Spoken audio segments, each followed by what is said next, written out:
Hello दोस्तों, legal advice channel पर आपका स्वागत है। दोस्तों, आपको पता होगा कि हिंदू मैरिज एक्ट के अंतर्गत एक ऐसा बेस ग्राउंड है जहां पर डाइवोर्स लिया जाता है। अधिकतर मामलों में क्रूरलिटी के आधार पर यहां पर डाइवोर्स लिया जाता है, या शारीरिक क्रूरलिटी हो सकती है, मानसिक क्रूरलिटी हो सकती है।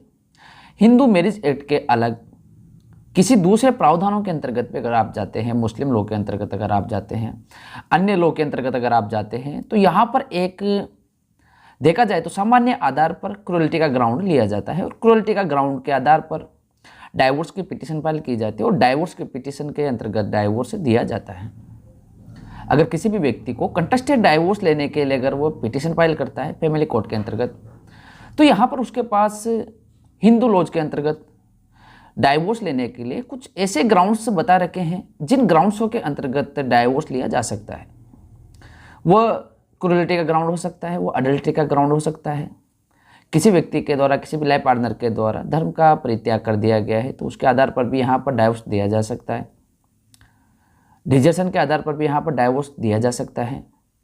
लेकिन एक सामान्यतः एक आधार यहाँ पर देखा जाता है, अधिकतर मामलों में क्रूरलिटी का आधार यहाँ पर लिया जाता है। लेकिन दोस्तों, यहाँ पर अगर देखा जाए तो अभी तक जो क्रूरलिटी जो शब्द होता है, क्रूरलिटी शब्द की कोई फिक्स डेफिनेशंस नहीं है। यानी कि अगर कोई शारीरिक आधार पर क्रूरलिटी जहाँ पर की जाती है तो शारीरिक आधार पर क्रूरलिटी स्पष्ट है कि किसी महिला के साथ कोई मारपीट की गई हो, उसके ऊपर अत्याचार किया गया हो, या किसी पुरुष के ऊपर महिला के द्वारा अत्याचार किया गया हो, उसको मारपीट है उसके साथ की गई हो, तो ऐसी कंडीशन में यहाँ पर शारीरिक क्रूरलिटी उसको मान लिया जाता है। लेकिन दोस्तों, यहाँ पर मानसिक जो क्रूरलिटी होती है उसकी डेफिनेशंस हर एक क्षेत्र में, हर एक जगह पर, हर एक समुदाय में, हर एक स्थान पर अलग अलग प्रकार की यहाँ पर क्रूरलिटी की डेफिनेशंस को देखा जाता है। फिक्स डेफिनेशंस किसी प्रकार से यहाँ पर डिसाइड नहीं की गई है। और केरला हाई कोर्ट का अभी हाल ही में रिसेंटली जजमेंट्स आए, जो जजमेंट्स उन महिलाओं के लिए भी यहाँ पर महत्वपूर्ण है जिन महिलाओं के साथ पति नहीं रहते हैं, पति उनको घर पर छोड़कर कहीं अन्य कोई जॉब करते हैं या कहीं अन्यत्र निवास करते हैं। एक वर्ष में वो 5 दिन घर पर आते हैं और घर पर आने के बाद भी वो आपके साथ नहीं रहते हैं।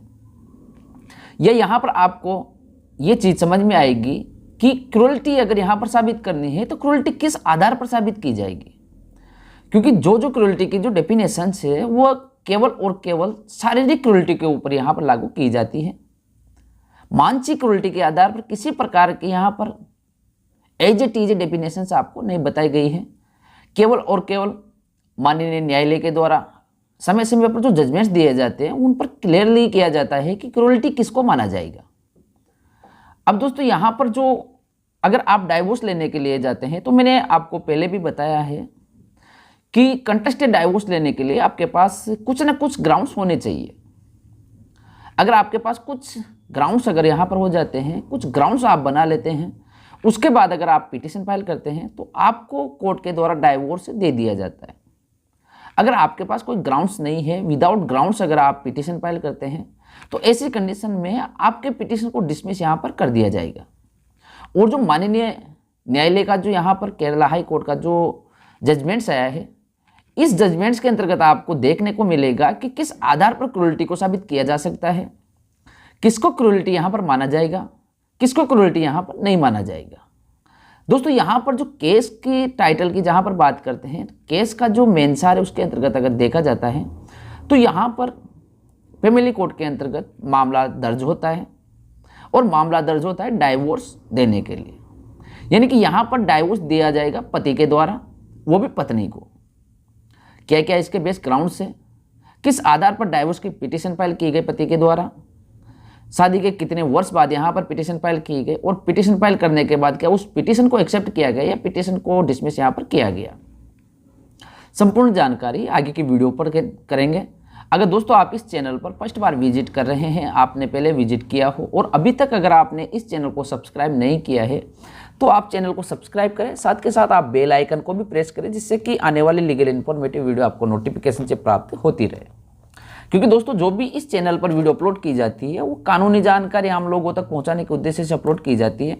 अगर आप किसी भी कानूनी समस्या से अगर जूझ रहे हैं, आप अगर किसी कानूनी समस्या से परेशान हैं, तो नीचे दिए हुए मेरे व्हाट्सएप नंबर पर आप अपॉइंटमेंट बुक करके मेरे से आप बात कर सकते हैं। आप वीडियो को पूरा देखें। अगर वीडियो आपको अच्छा लगता है, वीडियो देखने के बाद अगर आपको लगता है कि वीडियो आपके भविष्य में काम आ सकता है, तो आप वीडियो को लाइक करें, शेयर करें, इस चैनल को सब्सक्राइब करें, साथ के साथ आप बेल आइकन को भी प्रेस करें।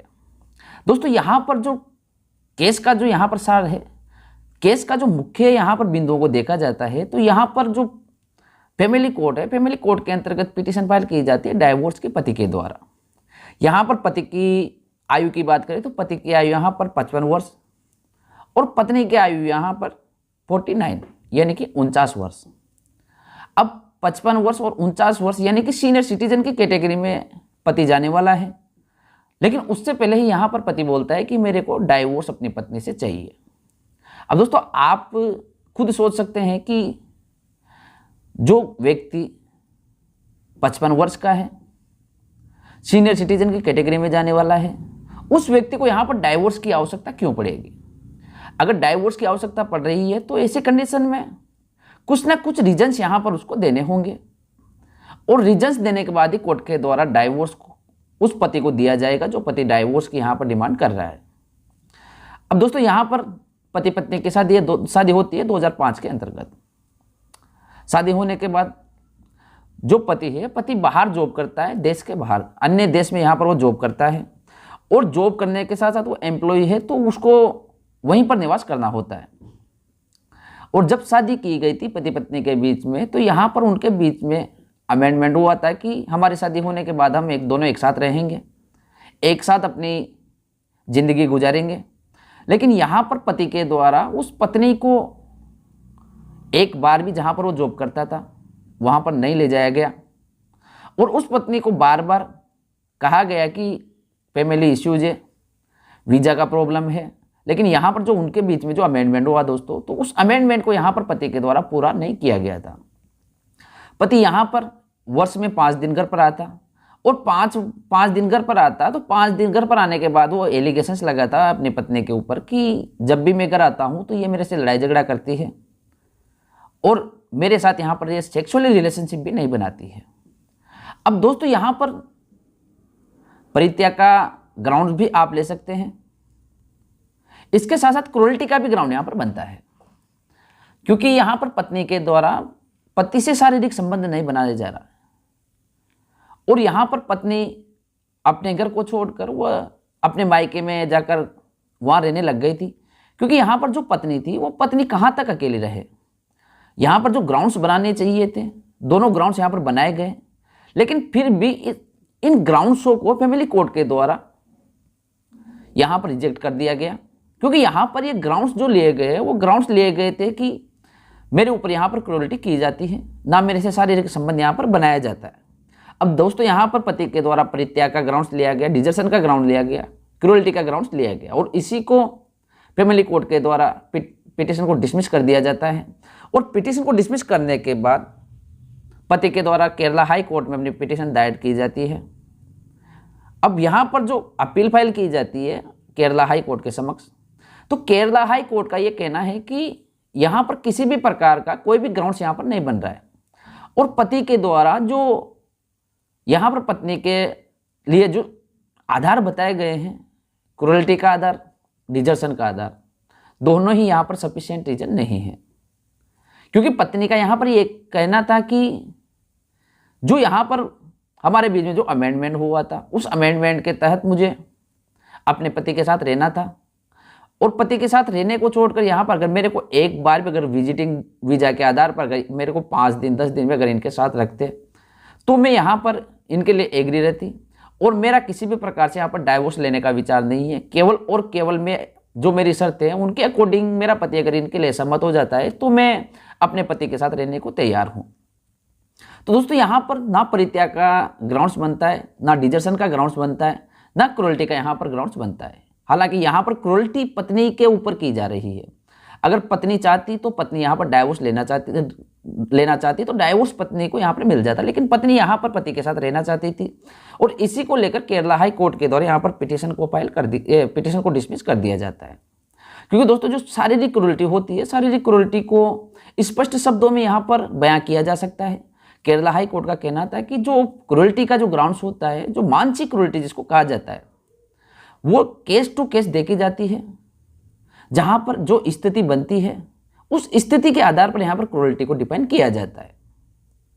क्योंकि यहां पर क्रूरल्टी किसी स्थान, किसी समुदाय या किसी अन्य कारणों के आधार पर यहां पर क्रूरल्टी को देखा जाता है और यहां पर किसी प्रकार की कोई भी क्रूरल्टी यहां पर नहीं बन रही है। तो दोस्तों मैंने पहले भी आपको बताया था कि जब भी अगर आप डाइवोर्स के लिए पिटीशन फाइल करते हैं तो आपके पास सफिशिएंट रीजन आपके पास रहना चाहिए। जो ग्राउंड्स आप ले रहे हैं उस ग्राउंड्स को आपको यहाँ पर इस तरह से लेना है कि आपको डाइवोर्स मिल जाए। अगर आपके पास डाइवोर्स का ग्राउंड्स नहीं है तो आपको जल्दबाजी नहीं करनी चाहिए।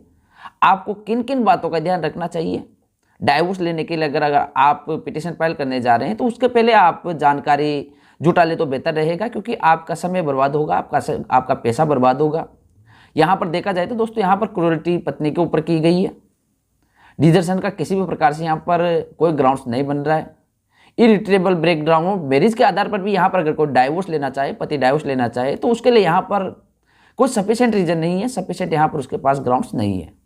तो दोस्तों अगर आप डाइवोर्स लेने के लिए जाते हैं तो आप पहले ग्राउंड्स तैयार करें, आधार अपना तैयार करें। अगर आपके पास ग्राउंड्स बनते हैं तो उसके बाद ही आप डाइवोर्स लेना चाहते हैं तो डाइवोर्स लें, अन्यथा आप डाइवोर्स के पिटीशन ना लगाएं। अगर किसी आपसी सहमति से अगर आप डाइवोर्स लेना चाहते हैं तो ऐसी कंडीशन में आप म्यूचुअल डाइवोर्स फाइल करें, जिससे कि आपको कोर्ट के द्वारा डाइवोर्स दिया जाए।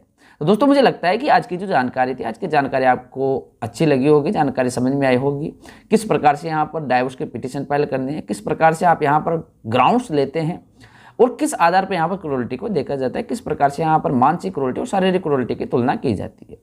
अगर दोस्तों वीडियो अच्छी लगी है, जानकारी अच्छी लगी है, अभी तक अगर आपने इस चैनल को सब्सक्राइब नहीं किया है तो चैनल को आप सब्सक्राइब करें, साथ के साथ आप बेल आइकन को भी प्रेस करें, जिससे कि आने वाले लीगल इन्फॉर्मेटिव वीडियो आपको नोटिफिकेशन से प्राप्त होती रहे। दोस्तों मिलेंगे इसी जानकारी के साथ फिर से लीगल एडवाइस के लिए। जब तक के लिए थैंक यू वेरी मच।